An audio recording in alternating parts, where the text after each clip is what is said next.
सरस्वती जी द्वारा अयोध्या नरेश का परिचय देना तथा दमयंती का विवाह के लिए अस्वीकार करना, अनंतर अपनी प्रियाओं के विषय में विलंब होने पर व्याकुल, विलासशील तथा उत्तम रथ वाले दूसरे दूसरे राजा कुंडनपुर, भीम की राजधानी का भूषणभूत उस राज समाज अर्थात स्वयंवर मंडप में समुद्र तक अर्थात बहुत दूर दूर से आई।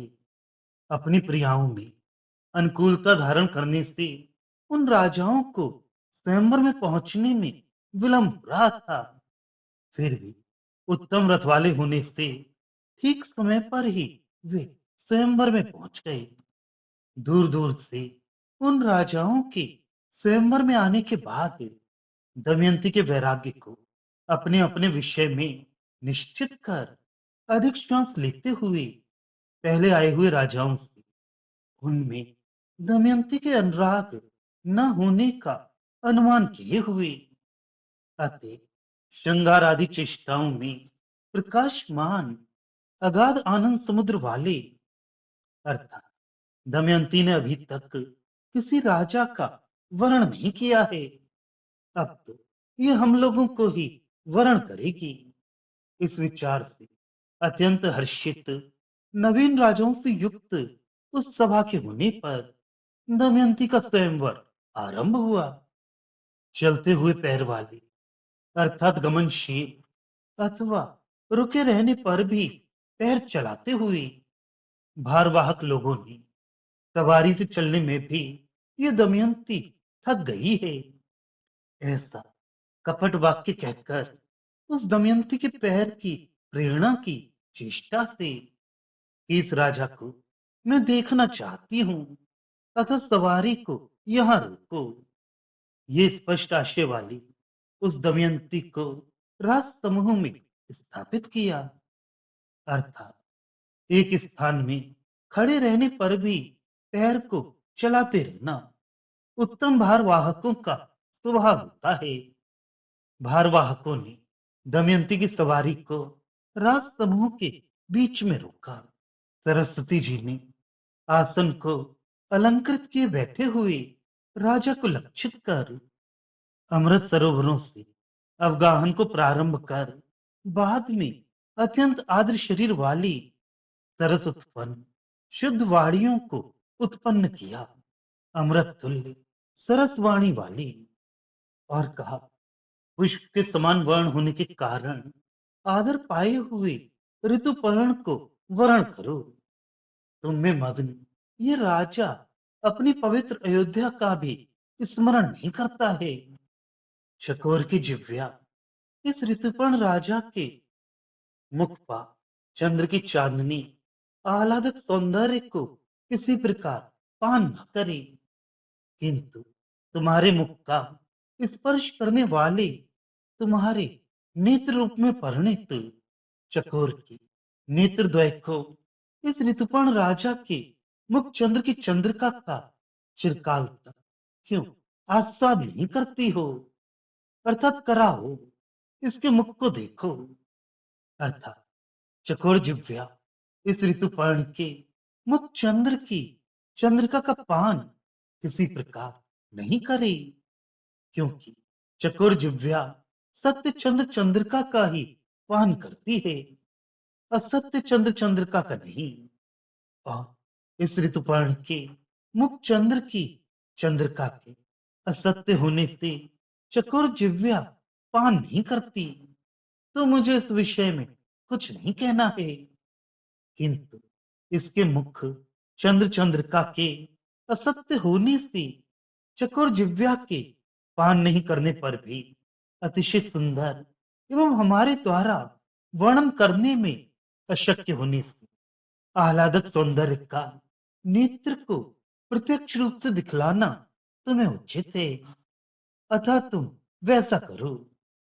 अथवा जिव्या के द्वारा थोड़ी सी वस्तु का ही स्वाद लेना संभव होने से इस ऋतुपर्ण राजा की विशालतम मुख चंद्र चंद्रिका का आस्वादन चकोर जिव्या भले ही न ले पाए, किंतु छोटे नेत्रों से अतिशय विशाल वस्तु का ग्रहण करना, देखना सरल है। तो फिर तुम्हारे मुखगत विशालतम नेत्रों द्वारा इस विशालतम मुखचंद चंद्रिका का आस्वाद करना तो अत्यंत सरल होगा। अतः इसके मुखचंद्र की चंद्रिका को तुम्हें दिखलानी चाहिए। चकोर के ही नेत्र तुम्हारे मुख का स्पर्श करते हैं। अतः ये तुम्हारे मुखगत नेत्र अत्यंत रमणीय, चंद्र का पान करने के योग्य तथा देखने में समर्थ हैं। तुम्हारे जल विहार में जल पर तैरता हुआ तथा छिन्न भिन्न होता हुआ शब्द कलकल ध्वनि करते हुए सरयू नदी के तरंगों से उत्पन्न जल बिंदु समूह तुम्हारे कठोर, विशाल तथा उन्नत स्तनद्वय के किनारे पर हाथ मुक्ता माला के भ्रम को करे। जल क्रीड़ा के समय तुम्हारे कठोर, विशाल तथा ऊंचे स्तनों से टकराकर कल कल मधुर ध्वनि करती हुई सरयू नदी के तरंग से उत्पन्न बिंदु समूहों को देखकर लोगों को तुम्हारे मुक्ताहार की विशिष्ट भ्रांति या विलास को पैदा करी। विहार, हार शून्य में हार का विलास या विशिष्ट होना विरुद्ध है। अतः विहार शब्द का क्रीड़ा अर्थ करने से परिहार हो जाता है। मर्म यह है कि इस ऋतुपर्ण राजा को वर्ण कर सरयू नदी में जल क्रीड़ा करो। इस ऋतुपर्ण राजा के वंश में उत्पन्न पूर्वजों ने समुद्र को खोदा, गंगा से पूर्ण किया और उसे बलात्कार पूर्वक बांधेंगे एवं इसके सैकड़ों यश पार करेंगे। अहो, आश्चर्य है, सज्जनों का विशाल पुरुषार्थ आगे आगे दौड़ता है। सगर के तो में अश्वमेध यज्ञ के घोड़े को खोजते हुए सगर पुत्रों के द्वारा समुद्र का खोदा जाना, कपिल मुनि के श्राप से उन सगर पुत्रों के भस्म हो जाने पर उनके उद्धार के लिए कठोर तपश्चर्या से ब्रह्मा तथा शिव जी को प्रसन्न कर रथ के पीछे पीछे अनुगमन करने वाली गंगा के द्वारा भगीरथ का उस समुद्र को भरना। भाव त्रेता युग में सीता हरण होने पर लंका जाते समय राम से उस समुद्र का बांधा जाना पुराणों में वर्णित है। उस समुद्र को इस राजा के वंश लांघते हैं। इसके वंश में पूर्व काल में सगर पुत्र तथा भगीरथ जैसे लोग उत्पन्न हो चुके हैं। भविष्य में श्री रामचंद्र जैसे महापुरुष उत्पन्न होंगे तथा वर्तमान में स्वयं ये राजा समुद्र पार गामी यश तमु वाला है। अतः इस महाकुलीन राजा का वर्ण करो। इस ऋतुपर्ण राजा के यश रूपी कीर्ति समुद्र के प्रवाह का अवगाहन, यश समूह का वर्णन करने वाला कवियों का वचन अथाह में गिर पड़ता है। अर्थात इसकी श्रवण अशक्य यश समूह का वर्णन कोई कवि नहीं कर सकता तथा इसके गुणों, शूरता, दया आदि गुणों की गणना का अंक लिखना शत्रुओं की कीर्ति रूपणी खटिया को क्षीण करता है। अर्थात अगणनीय इसके गुण घिसते घिसते नष्ट हुई खड़िया के समान शत्रु कीर्तियों को नष्ट करते हैं। अन्य भी कोई व्यक्ति समुद्र प्रवाह में गिरकर अथाह में पड़ जाता है तथा अंक आदि लिखते लिखते खड़िया घिसकर नष्ट हो जाती है। ये ऋतुपर्ण राजा महायशस्वी, महागुणी तथा महाशूरवीर है। अतः इसका वर्ण करो। सूर्य कुल के अंकुर भाव को धारण करते हुए इस ऋतुपर्ण वीर को कैसे कहा जाए? अर्थात इसका वर्णन करना अशक्य है, क्योंकि युद्ध में आधिक विशिष्ट इसके रोमों का कोटि अर्थात 3.5 करोड़ रोम तत्व के अंकुर होते हैं। ये राजा युद्ध में हर्ष से रोमांचित हो जाता है। युद्ध में बंदियों के द्वारा सुनाया गया जिसके नामाक्षर समूह रूपी मात्र शत्रु राजाओं की बाहु स्तंभ रूपी सर्पों को स्तंभित कर देते हैं। इस राजा के नाम मात्र सुनने से शत्रु युद्ध करने में अशक्त हो जाते हैं, जैसे मंत्राक्षर सुनने से सांप काटने में अशक्त हो जाते हैं।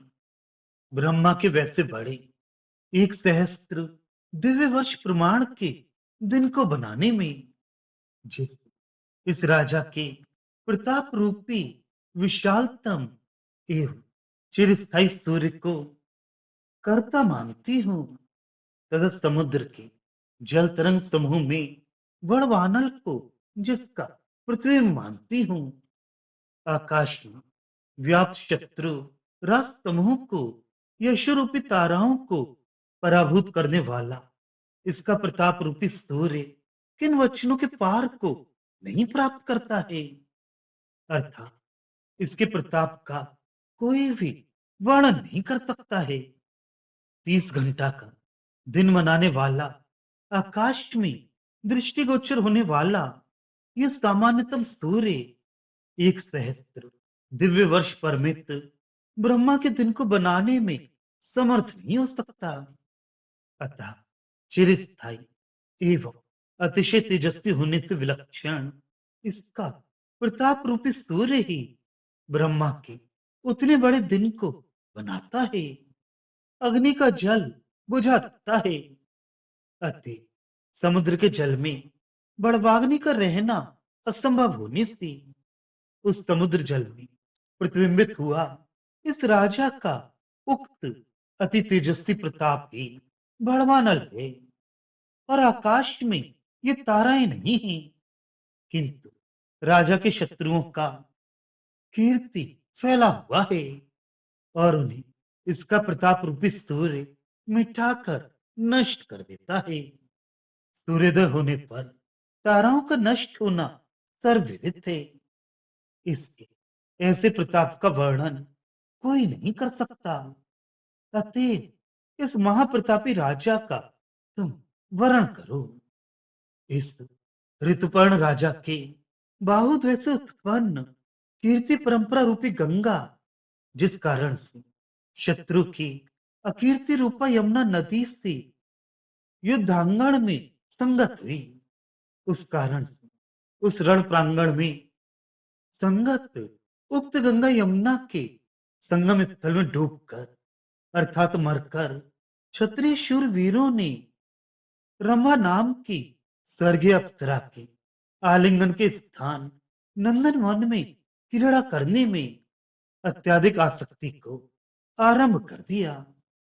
पुराणों में उल्लेख है कि गंगा यमुना के संगम तीर्थराज प्रयाग में स्नान करने वाला व्यक्ति स्वर्गीय रंभा के साथ आलिंगन आदि सुख को पाता है।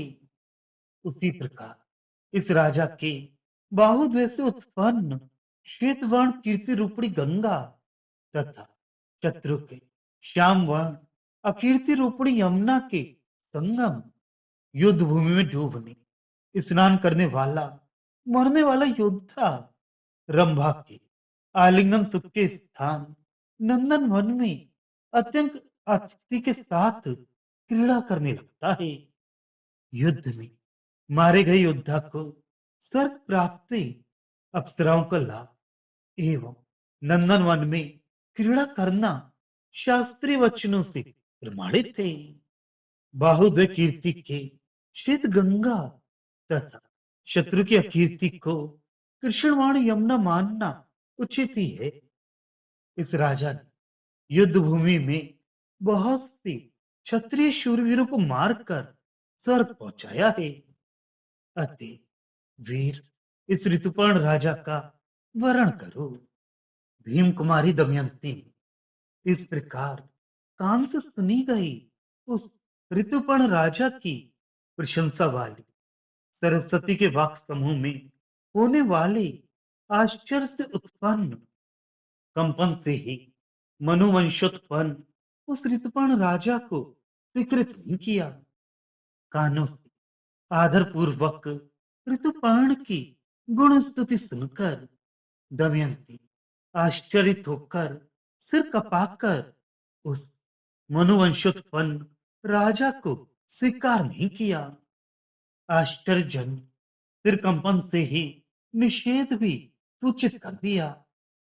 सोमवंशोत्पन्न नल को चाहने वाली दमयंती ने अभिलाषित आह्लादक गुण सूर्यवंशोत्पन्न उस ऋतुपर्ण राजा में न होने से उसका त्याग कर दिया। चंद्रगत आह्लादक गुण सूर्य में न होने से चंद्रवंशोत्पन्न नल को चाहने वाली दमयंती का सूर्यवंशोत्पन्न अयोध्याधीश ऋतुपर्ण को अस्वीकार करना उचित ही है। स्वरामृत मत कोयल को तिरस्कृत करने वाली दूसरे युवक को हास्य बतलाती हुई वो सरस्वती देवी चंद्रमुखी दमयंती के प्रति इस प्रकार बोली।